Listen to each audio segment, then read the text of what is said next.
నమస్తే, welcome to NSTV news. ముందుగా ముఖ్యాంశాలు. 3 రోజుల పసికందు మృతిపై వివరణ ఇచ్చిన కోటి maternity hospital superintendent doctor Rajalakshmi. 8:30 ఈమెకి కడుపులో నొప్పి అని వచ్చింది. వీళ్ళు డాక్టర్లు ఏమో చూసి ఎదురుకాలతో ఉంది బిడ్డ అని చెప్పి 10:15 కల్లా సెక్షన్ చేశారు. నైట్ 10:30కి సిజేరియన్ సర్జరీ చేశారు. బేబీ బాగానే ఉంది, మదర్ సైడ్ ఇచ్చారు. సో 3వ తారీఖున అంటే ఇది శుక్రవారం నైట్. శనివారం బాగానే ఉంది, రౌండ్స్లో కూడా బాగానే ఉంది అని రాశారు. ఆదివారం కూడా బాగానే ఉంది బేబీ. తల్లి చెప్పడం ఏంటంటే సోమవారం నిన్న రాత్రి 4 గంటలకి కొంచెం చల్లగా ఉంది బేబీ అని అనుకుందట ఆవిడ. దాని తర్వాత ఎస్ఎన్సీకి తీసుకెళ్ళింది. ఎస్ఎన్సీలో వాళ్ళు చూసి బేబీ బాగానే ఉందమ్మా అని చెప్పి పంపించారు. ఒక చీర కట్టుకొని తీసుకొచ్చి పెట్టింది. తర్వాత వార్డుకి తీసుకొచ్చిన తర్వాత ఒక స్పూన్ తోటి ఆవిడ పాలు పోసిన తర్వాత ఇక బేబీ కదలటం మానేసింది. అది తర్వాత మళ్ళీ డాక్టర్ దగ్గర తీసుకెళ్ళాక వాళ్ళు చూసి అప్పటికే బేబీ ప్రాణం పోయిందని చెప్పారు. సో ఇందులో వాళ్ళు శనివారం నాడు బీసీజీ టీకా ఇచ్చారు. బీసీజీ టీకా వల్ల ఇలా అయిపోయింది అనేది వాళ్ళ ఆరోపణ. బట్ బీసీజీ టీకా వల్ల మాత్రం అలా జరిగే పరిస్థితి ఉండదు. ఇంకోటి ఏంటంటే బీసీజీ టీకాకిను ఈ చల్లబట్టడానికిను ఎటువంటి సంబంధం లేదు. ఇక్కడ ఏం జరిగిందంటే తల్లి పక్కలో ఉండవలసిన పిల్లని రాత్రిపూట వాళ్ళ అమ్మమ్మ గారు కింద పడుకోబెట్టుకుంది. దట్టు సింపుల్ ఒక శారీలో కట్టింది ఆవిడ. దానివల్ల వాళ్ళు చిన్నపిల్లలకి 35 డిగ్రీలు 37 డిగ్రీలు సరి ఉండాలి. ఎందుకంటే కడుపులో 37 డిగ్రీలు ఉంటుంది వెచ్చదనం. ఈ అమ్మాయి బయట తీసి పెట్టిన తర్వాత తల్లి పక్కలో ఉంటేనేమో అది వేరు, ఆ వెచ్చదనం తగులుతూ ఉంటుంది. ఇక పాపకు సిజేరియన్ అయింది కదా అనే ఉద్దేశంతో ఈవిడ కింద వేసుకోవడం వల్ల వెచ్చదనం అనేది కొంచెం తగ్గి ఉంటుంది. దానివల్ల ఏమవుతుందంటే నాలుగు లక్షణాల వల్ల బేబీ ప్రాణం పోయే పరిస్థితి ఉంటుంది. ఒకటి హైపోథర్మియా అంటారు, దాన్ని చల్లదనం, బాడీ ఎక్కువ చల్లగా అయిపోవడం అంటే వెచ్చదనంగా పెట్టకపోవడం. ఇంకోటి హైపోగ్లైసీమియా, 3 రోజుల నుంచి వీడు పాలు కూడా సరిగా తల్లికి ఉండవు, కొంచెం వస్తాయి. దానికి మేము ఏం చెప్తామంటే అర్ధగంటకు ఒకసారి ఫీడ్ ఇవ్వమంటాం. వీళ్ళు ఏం చేస్తారంటే అర్ధగంటకు ఒకసారి ఫీడ్ ఇవ్వమంటే ఏడ్చినప్పుడు ఇద్దామని అనుకుంటాం. ఈ చల్లదనం వల్ల హైపోగ్లైసీమియా వల్ల ఏమవుతుందంటే బ్రెయిన్లో గ్లూకోజ్ లెవెల్స్ తగ్గిపోతాయి పిల్లలకి. సో గ్లూకోజ్ లెవెల్స్ ఎప్పుడైతే పడిపోతాయో ఎక్కువసేపు ఏడవరు పిల్లలు, స్తబ్దుగా ఉండిపోతారు. ఇది వీళ్ళు ఏమనుకుంటారంటే నిద్రపోతున్నాడు అనుకుంటారు. 3 రోజుల నుంచి పిల్లల డాక్టర్ చూశారు. పుట్టిన వెంటనే అన్ని అవయవాలు పరీక్ష చేస్తారు, థియేటర్లో కూడా పరీక్ష చేస్తారు, మళ్ళీ ఎస్ఎన్సీ డాక్టర్ దగ్గర కూడా తీసుకెళ్తారు. ఎటువంటి ఏమీ లేదు, బేబీ బాగుంది. 2.6 kg బేబీ ఉంది. ఇక్కడ హైపోథర్మియా ఒక కాజు, రెండోది అంటే ప్రొలాంగ్డ్ ఫీడ్ అంటే 2 గంటలకు ఒకసారి ఇవ్వవలసిన ఫీడ్ వీళ్ళు రాత్రి అంతా ఇవ్వలేదు. సో మ్యాక్సిమం అమ్మమ్మ పడుకునేది 10ంటికో 12ంటికో పడుకున్నా, తెల్లవార్లు బేబీ ఏడుస్తుంటే కనీసం ఆ ఫీడ్ ఇచ్చే ప్రయత్నం కూడా చేయలేదు ఆవిడ. 4:30కు ఆమె రియలైజ్ అయింది ఈ బేబీలో ఏదో మార్పు వస్తుందని. సో ఎమ్మటే ఆమె స్పూన్తో పాలు పోసిన వెంటనే బ్లూగా అయిపోయాడు, నీలం రంగులోకి మారాడంటే దాని అర్థం ఏంటంటే ఆక్సిజన్ తగ్గిపోయిందని అర్థం. సో ఆ టైంలో మనం ఏం చేసినా కూడా మన చేయి దాటిపోయినట్టే. సో వెంటనే పరిగెత్తింది, అక్కడ యూజ్ లేకుండా పోయింది. అయితే ఇక్కడ గమనించవలసిన విషయం ఏంటంటే వాళ్ళు పొద్దున్న మొత్తం వచ్చారు, సంబంధం లేని వ్యక్తులు ఉన్నారు ఇందులో. వాళ్ళు ఏమంటారంటే సూపరింటెండెంట్ ఎక్కడ పోయింది, ఇప్పుడు రాదా?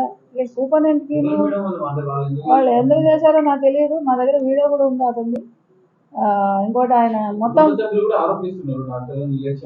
కరెక్టే, డాక్టర్ల నిర్లక్ష్యం అనేది ఇప్పుడు వ్యవస్థలో వాళ్ళు లాస్ అయినప్పుడు ఖచ్చితంగా అవతల వారిని బ్లేమ్ చేస్తారు. మేము దానికి ఒప్పుకుంటున్నాం, వాళ్ళ బాధలో మేమేమి పాలు పంచుకోమని అనట్లేదు. సో నిర్లక్ష్యం ఉందా లేదా అనేది as per schedule, as per roster, as per ward positions there are 3 staff nurses. అక్కడ వార్డులో ఎవరు లేరంటున్నారు, 3 స్టాఫ్ నర్సులు ఉన్నారు, మధ్యలో పాప సిస్టర్లు ఉంటారు, మా పీజీ డాక్టర్లు ఉంటారు. సజెస్ట్ చేయలేరు అంటే రాత్రిపూట కాదు నాన్న, రాత్రిపూట ఈమె చెప్పాలి కదా. 10:30 తర్వాత డాక్టర్ లేపి అడగదు కదా, వాళ్ళు రౌండ్స్ చేసుకుని వెళ్ళిపోతారు. ఇంకోటి ఆదివారం కూడా మేము ఇక్కడ చిన్న ఫంక్షన్ అరేంజ్ చేసుకున్నాం. పొద్దున్న 8 గంటలకు వచ్చాను, రాత్రి 9 దాకా ఇక్కడే ఉన్నాను నేను.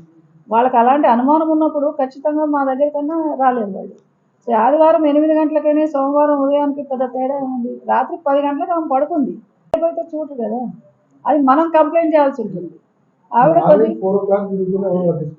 రాత్రి 4 o'clock పట్టించుకోలేదు అంటే ఈవిడ చెప్తేనే కదా పట్టించుకునేది. ఇప్పుడు జనరల్ వార్డులో 4 o'clock మనము పోయి మీ బేబీ కింద పడుకున్న బేబీని పక్కన వేసుకున్న బేబీని అయితే చూడరు కదా, అన్లెస్ ఎంటిల్ వాళ్ళు కంప్లైంట్ రైజ్ చేస్తే. ఇంకొకటి మదర్కి ఏమైనా ప్రాబ్లం ఉందంటే కూడా వాళ్ళు చెప్పాల్సి ఉంటుంది. అంతేగాని రొటీన్ రౌండ్స్ ఎప్పుడు జరుగుతాయి? పొద్దున, మధ్యాహ్నం, సాయంత్రం జరుగుతాయి. సో 10 గంటలకు ఆల్రెడీ రౌండ్స్ అయిపోయినాయి. సో రౌండ్స్ అయిపోయినప్పుడు వాళ్ళు రెస్పెక్టివ్ వార్డ్స్లో కూర్చొని ఉంటారు, ఇండెంట్లు రాసుకుంటారు, లేకపోతే ఎవరికి పేషెంట్కి ఏమి ట్రీట్మెంట్ ఉంది వాళ్ళకి ఒక రిజిస్టర్స్ ఉంటాయి, అవి మెయింటైన్ చేసుకుంటారు వాళ్ళు. వీళ్ళు ఖచ్చితంగా వెళ్ళి అమ్మ నా బేబీని చూడండి, చూడకపోవడం అనేది సమస్య ఉండదు. రెండోది ఎస్ఎన్సియు కిందే ఉంది. ఇంకొకటి ఈ హాస్పిటల్లో ప్రతి ఒక్క పేషెంట్కి తెలుసు, రాత్రి పూట ఏమైనా ప్రాబ్లం అయితే ఖచ్చితంగా మదర్ బేబీని పట్టుకుని కిందకి వెళ్ళిపోతుంది. మరి ఈవిడ ఎందుకు వెళ్ళలేదో అర్థం కాదు. అది ఎవరికి కూడా తెలియని పరిస్థితి లేదు ఈ హాస్పిటల్లో. ఇంకా 2 రకాలు ఉన్నాయి. ఒకటి డిఎంఓ ఉంటుంది, అక్కడ అవుట్ పోస్ట్ ఉంటుంది, పోలీస్ అవుట్ పోస్ట్ ఇక్కడే కూర్చొని ఉంటారు, సెక్యూరిటీ. ఆ ఓవరాల్గా అయితే 90% అయితే హాస్పిటల్లో తప్పలేదు. 3 రోజుల తర్వాత బేబీ చనిపోతుంది. మీరు అన్నట్టు ఇమ్మీడియట్గా చనిపోయింది, అదేదో ఆపరేషన్ లోపం ఉండొచ్చు, లేదా బేబీ లేట్గా పుట్టిందనో, లేకపోతే ఉమ్మనీరు మింగిందనో చెప్పడానికి. కానీ 3 రోజుల తర్వాత చనిపోయింది అనడానికి ఇందులో ఏ రకంగానూ నిర్లక్ష్యం కనపడదు. కానీ అదర్ వర్షన్ ఏంటంటే 9 గంటల నుంచి రాత్రి 4:30కి బేబీ పోతే 9 గంటల నుంచి వాళ్ళు ఎంత న్యూసెన్స్ చేశారంటే మొత్తం హాస్పిటల్ అంతా ఇరగొట్టేశారు. మరి అది కరెక్ట్ కాదు కదా. అదేమంటే మీరు పబ్లిక్ సర్వెంట్స్, మరి మాకు అన్యాయం జరిగినప్పుడు మాకు కోసం ప్రశ్నించే అధికారం ఉంది. ప్రశ్నించే అధికారం ఖచ్చితంగా ఉంది. ఎలా ఉంది? లా ఉంది, ఆర్డర్ ఉంది, కంప్లైంట్ ఇవ్వచ్చు. మొత్తం ఎరగొట్టారండి, ఎరగొట్టి నానా బూతులు. మరి చదువుకున్నవారు వాళ్ళు, మరి చదువు లేదంటే నేను ఏదో అనుకునేదాన్ని. చదువుకుని కూడా ఆ రకంగా బిహేవ్ చేస్తే డ్యూటీ చేయడం. ఇప్పుడు ఆపరేషన్ చేసిన డాక్టర్ అమ్మ కావాలి నాకంటే అసలు ఎవరైనా డ్యూటీ చేయగలుగుతారా ఈ పరిస్థితిలో? ఇది పరిస్థితి. పొద్దున్న మేము ఇప్పుడు ఖచ్చితంగా ఇవ్వాలనుకుంటున్నాను. ఇప్పుడు కూడా నాకు హెల్త్ బాగాలేదు అయినా వచ్చి సరేలే గొడవ జరుగుతున్నారు, మా వాళ్ళందరూ ఇబ్బంది పడుతున్నారని చెప్పి వాళ్ళలో మొత్తం పేషెంట్ పారిపోతున్నారు గొడవలు అవుతున్నాయని. నేను వచ్చిన తర్వాత కూడా 1 గంట సంజాయించాను, వాళ్ళు అడిగినవన్నీ ఆన్సర్ చేశాను, కంప్లైంట్ తీసుకుంటానన్నాను, ఎంక్వైరీ పెడతానన్నాను. అయినా కూడా వాళ్ళు ఆయన వచ్చి మళ్ళీ అదేంటి బల్లగొట్టి మీ సంగతి చూస్తాము, ఇప్పుడు 100 మంది దిగుతారు, అది ఇది అంటే మరి మేము చేయక ఏం చేస్తామండి? రేపన్న రోజున మాకు కూడా సెక్యూరిటీ ఉండాలి కదా. ఇవాళంటే మీరు అందరు వచ్చారు, రేపు మళ్ళీ వాళ్ళు ఇంకో గొడవ చేస్తారు కదా. సో ప్రికాషనరీగా ఒక కంప్లైంట్ అయితే లాడ్ చేద్దామని అనుకుంటున్నాను. సో ఇదంతా విట్నెస్ చేసింది నేను కాదు, కానీ మారెమ్మో గారు ఉన్నారు. సో వారు విజ్ఞతతో మళ్ళీ మేము ఒకటి చర్య తీసుకుంటాం. ఖచ్చితంగా దీని మీద ఎంక్వైరీ చేస్తాం.